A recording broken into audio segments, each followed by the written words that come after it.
The courtroom air was thick with anticipation, like a storm cloud ready to burst. I sat there, Sophia Reynolds, gripping the manila envelope in my lap so tightly my knuckles turned white. Across from me was Marcus, my soon-to-be ex-husband, lounging in his chair as if he were at a country club brunch. His tailored suit screamed old money he never had. And that slicked-back hair of his, God, it used to make my heart skip. Now it just made my stomach churn. He caught my eye and flashed that trademark grin, the one that once melted me but now felt like a predator's leer. "Your Honor," his lawyer intoned, voice echoing off the polished wood panels. "My client has been the epitome of a devoted spouse. He deserves equitable division of the marital assets, including MS. Reynolds' software firm, which flourished under their shared life." Shared life? I nearly scoffed aloud. While I'd been grinding through code marathons, debugging until dawn, scraping together seed funding from skeptical VCs in Silicon Valley coffee shops, Marcus had been networking, or so he claimed, at high-end bars and poker nights. But I held my tongue. Let him build his castle of lies first. Watch it crumble. Marcus rose then, straightening his tie with theatrical precision, that gleam in his eyes like a con artist spotting an easy mark. "If I may address the court." "Your Honor," he said, his tone laced with feigned sincerity, the kind that once convinced me he was my rock. Judge Harlan, a no-nonsense veteran with wire-rimmed glasses and a gaze that could cut glass, nodded curtly. Marcus cleared his throat, projecting like he was auditioning for Broadway. "This divorce has torn me apart, but fairness demands I claim what's mine." I stood by Sophia during her startup's rocky beginnings, her little coding hobby, as she called it back then. Little coding hobby? My firm, Nexus Innovations, had just hit a $15 million valuation. But Marcus had this gift for diminishing everything I built, turning my blood, sweat, and all-nighters into footnotes in his narrative. I felt the old wound reopen. That quiet erosion of self he'd mastered over our 3 years together, the subtle digs that left me questioning if I was the selfish one. The judge leaned forward slightly, her pen hovering over her notes. Marcus, sensing the spotlight, amped it up. I've waited patiently while Sophia hoarded her success, leaving me to scrape by. No more. Today, I walk away with half her empire. It's only right. The gallery stirred, a low murmur rippling through the spectators, friends, reporters, even a few curious locals drawn by the buzz of a tech mogul's messy split. Someone whispered, "What a gold digger." Marcus's lawyer shot him a panicked glance, but Marcus was in his element, arms gesturing grandly. "That's correct," he boomed, pivoting to face the crowd like a politician on the stump. "She owes me for enduring her endless work calls, her stress-fueled rants, her neglect. I've suffered enough, time to cash in on what I deserve." Laughter bubbled up from the back, sharp and incredulous. Even the bailiff cracked a smirk. But I remained still, the envelope's contents burning in my mind like a hidden blade. Judge Harlan slammed her gavel. "Order, Mr.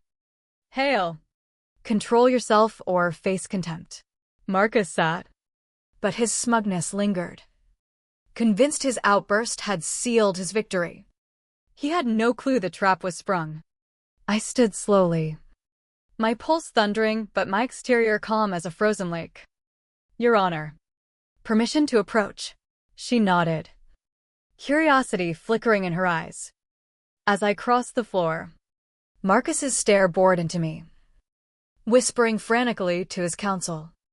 I handed over the envelope, my voice low but steady. "Please examine the dates on these documents, the ones he insists I signed, granting him partnership in my company, and review the forensic analysis." Judge Harlan opened it, her expression shifting from neutral to intrigued as she scanned the pages. Her eyes widened, then narrowed. A chuckle escaped her, soft at first, then building until she muffled it with her hand. Shoulders shaking. Behind me, Marcus's chair screeched. I turned to see his face drain of color, the arrogance evaporating like mist in sunlight. 3 years ago, this moment would have seemed impossible. Back then, I was riding high. My software startup finally breaking through after years of bootstrapping in a cramped San Francisco apartment. Late nights fueled by cheap takeout and cheaper coffee, pitching to investors who saw me as just another wide-eyed dreamer. But persistence paid off, a major contract with a Fortune 500 client. And suddenly, Nexus was on the map. The tech gala that night was meant to be my victory lap. My best friend, Lena, had insisted I attend, dragging me from my keyboard to mingle with the Bay Area elite. I stood awkwardly by the hors d'oeuvres, nursing a sparkling water, feeling like an imposter in my thrift store cocktail dress. That's when Marcus appeared, charming a cluster of venture capitalists with effortless anecdotes. Tall, polished, with eyes that promised adventure. Our gazes locked, and something stirred, a spark I hadn't felt since college. He sauntered over, glass in hand. You look like you'd rather be debugging code than dodging small talk, he teased, his voice warm like aged whiskey. I laughed, surprised, guilty as charged. Marcus Hale, he said, extending a hand. And you're Sophia Reynolds, the genius behind that revolutionary data analytics platform. I've been following your trajectory in TechCrunch. Flattered. I opened up about my work, the algorithms, the scalability challenges. He listened. Really listened. Asking questions that showed he got it. Impressive, he murmured as we found a quiet corner. Most here ride coattails. You built this from scratch. That takes grit. My guard lowered, for once. Someone saw me. Not just the hustle. Our romance ignited like wildfire. First date, a sunset picnic in Golden Gate Park, where he shared stories of his real estate ventures, flipping luxury condos for tech execs. He seemed ambitious. A perfect match. Flowers arrived at my office weekly. Spontaneous drives up the coast. Late night talks about dreams. He celebrated my wins, consoled my setbacks. 6 months in, he proposed under the stars at Big Sur, ring glinting like a promise. You're my future, he whispered. The wedding was intimate. On a Napa vineyard, Marcus orchestrated it all, letting me focus on a product launch. Honeymoon in Hawaii, lazy beaches, volcano hikes. Him proudly introducing me as my brilliant wife, the tech trailblazer. But cracks hid in the foundation. His probing questions about my finances, disguised as concern. The times I'd catch him scrolling my emails, claiming curiosity. I brushed it off, love blinded me to the red flags. The quiet calculations behind his affection. The facade shattered 6 months post-honeymoon. I returned early from an investor pitch to find Marcus pacing our loft, phone glued to his ear. I need an extension, big payout coming, he hissed. Spotting me. He hung up, forcing a smile. Client drama. But his evasion gnawed at me. The calls multiplied, whispers in the dark. Excuses piling up. Then the discovery, a hidden credit card statement. $45,000 in debt from online sports books and Vegas trips. Confrontation hit like a tidal wave. Marcus crumbled, tears flowing. It was stress relief. Soft. I'll quit, I promise. But the total? $250,000 vanished into bets. Rage boiled, betrayal simmered. How could you hide this? His mask slipped. Your precious company always comes first. What about me? The argument escalated. Accusations flying, my workaholism versus his deceit. That night, Doubt seated. Was our love real? Or a setup? 8 months later. The breaking point. I overheard him rifling through our safe, extracting my business filings. What are you doing? He froze. Just organizing. But the docs in his hands, incorporation papers, revenue reports, screamed ulterior motive. We're partners, right? Community property. Chills raced down my spine. I consulted my attorney, Alicia, who uncovered the truth.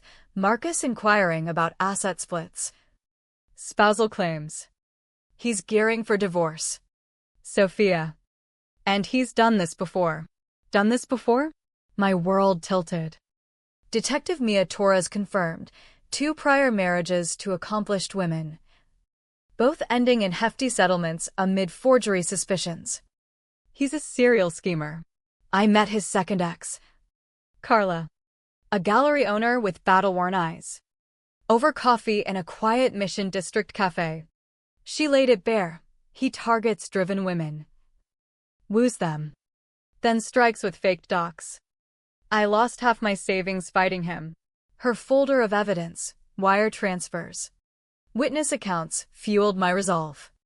This wasn't just my fight, it was ours. Filing for divorce felt like ripping off a bandage over an open wound. Serving papers. Marcus smirked. About time you showed spine. His calm unnerved me. This marriage? A investment. I gave charm, you gave security. Now. Payout time. He flashed forged agreements, my signature on clauses granting him half nexus. You signed these. Remember? But I didn't. Panic surged. Then fury. You're lying. His grin turned feral. Court will decide. Check your accounts, I've staked claims. Alone that night. Betrayal's weight crushed me, the silence of our empty home echoing my shattered trust. How had I missed the predator in my bed? At the precinct. Detective Torres listened intently. This reeks of fraud. We'll need forensics. Enter Zoe Patel, a sharp-eyed document expert from the state lab. She scrutinized the papers under UV light, comparing signatures. Subtle variances, possible tracing. Ink analysis revealed the bombshell. This pen model launched last year. But docs date back to backdated forgery. Elation mixed with rage. Torres grinned. We've got him. But let him perjure in court, seal the intent. Carla advised. His ego will betray him. He monologues. Reveals too much. We planned meticulously. The trap set. Pretending ignorance was torture, Marcus strutting. Dropping hints, settle 50-50. Or it gets ugly. Inside. I seethed. The cost of my blindness tallied in sleepless nights and eroded faith. Court day dawned crisp. I armored in a power suit. Envelope ready. Marcus entered cocky. Winking. Proceedings unfolded, his lawyers spin. Then Marcus's rant, exposing his greed. The crowd's disdain building. As he waved the forgeries, proclaiming entitlement. The room recoiled. My turn, presenting the evidence. Judge Harlan's laughter signaling his doom. Arrest him for fraud and forgery. Handcuffs clicked. Marcus's glare burned. You witch. No, I whispered. Just awake. Applause erupted. Outside. Carla embraced me. We ended it. Months later. Marcus got 7 years, probe uncovering a decade of scams. I rebuilt. Scars teaching caution. Charm hides knives. But resilience turns pain to power. His scheme cost him freedom. Mine forged unbreakable strength. The silence of betrayal birthed my roar.